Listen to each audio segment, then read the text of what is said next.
डिम्पल यादव हमारे साथ हैं। डिम्पल जी, जिस तरीके से उपचुनाव में धांधली का आरोप लग रहा है, हंगामा हो रहा है, प्रदर्शन हो रहा है, आरोप लग रहे हैं, इस पे क्या कहेंगे? जिस तरह एक्सटेंसिवली मतलब इतनी मतलब कभी भी धांधली चुनावों में आज तक के भारत के इतिहास में शायद ही कभी दर्ज कराई गई होगी, और स्पेशली लास्ट 25 सालों में।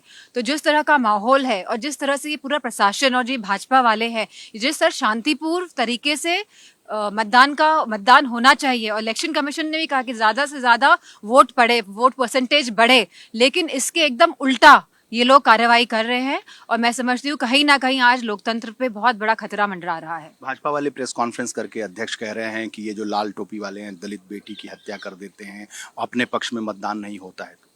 मैं समझती हूँ ये इनकी जो सोच है ये इसी में खोट है कहीं ना कहीं, क्योंकि जिस जो घटना की आप बात कर रहे हैं उसमें जो आरोपित लोग हैं वो पकड़े गए हैं, वो जेल में हैं, और इसका इलेक्शन से कोई वास्ता नहीं है। लेकिन इस तरह की अफवाहें फैला के एक तरह का ये लोग चाहते हैं कि वोट ना पड़े। लेकिन मैं इन सबको बताना चाहती हूँ कि पूरा पीडीए परिवार समाजवादी पार्टी के साथ खड़ा है, और अच्छे वोटों से करल विधानसभा सीट और बाकी 9 सीटें भी हम जीत के आ रहे हैं। शासन प्रशासन कैसा काम कर रहा है? नहीं, शासन प्रशासन भारतीय जनता पार्टी की एजेंट की तरह काम कर रहा है। जहां हमने अपने करहल से जो इंस्पेक्टर है उनकी भी कंप्लेंट करी है बाठी जी की, और इलेक्शन कमीशन को भेजा है। हमें पूरी उम्मीद है कि वह सस्पेंड इलेक्शन कमीशन करेगा, क्योंकि वीडियो के साथ, उनकी वीडियोग्राफी के साथ हम लोगों ने इलेक्शन कमीशन के पास ये बात पहुंचाई है। एक सस्पेंड तो हुए हैं। जी हाँ, ये सीसामऊ की बात कर रहे हैं, हम करहल की बात कर रहे हैं। बात यह है कि कुंदरकी हो, मीरापुर हो, सीसामऊ हो, भारतीय जनता पार्टी ने भी आरोप लगाया है कि बुर्का में उसका फायदा उठाकर जो अल्पसंख्यक समुदाय के पुरुष हैं वो बुर्के में आकर वोट कर रहे हैं, मतदान कर रहे हैं, फर्जी मतदान हो रहा है।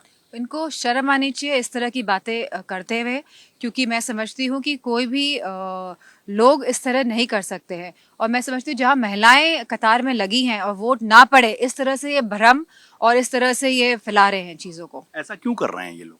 क्योंकि ये जानते हैं कि कहीं ना कहीं भारतीय जनता पार्टी अब उत्तर प्रदेश में जो इनका वजूद है खत्म होने जा रहा है। पीडीए का जलवा चलेगा या बटेंगे या कटेंगे? मैं समझती हूँ पीडीए, जहाँ आज पूरा समाज जुड़ा है, और पीडीए के साथ खाली पीडीए का सवाल नहीं है, आज जहाँ सभी समाज के छात्र, युवा, महिलाएं आज सब खड़े होकर जो वोट करने जा रहे हैं, कहीं ना कहीं भारतीय जनता पार्टी से बहुत घबराई हुई है। झारखंड और महाराष्ट्र में भी चुनाव है। नहीं, चुनाव है, हमें पूरी उम्मीद है कि वहाँ पे भी भारतीय जनता पार्टी को गठबंधन हराने का काम करेगा। गठबंधन हरा देगा जी।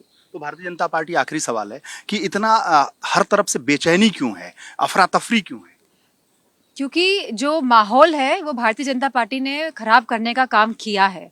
अगर सही मानों में माने तो जिस तरह अधिकारियों को काम करना चाहिए था और जिस तरह की व्यवस्थाएं बनानी चाहिए थी कि शांतिपूर्ण ढंग से चुनाव हो जाए, वोट प्रतिशत बढ़े, इसके एकदम विपरीत और भारतीय जनता पार्टी के नेताओं की बात सुनते हुए कार्य कर रहे हैं। 9 में से कितनी सीटें हैं सपा को?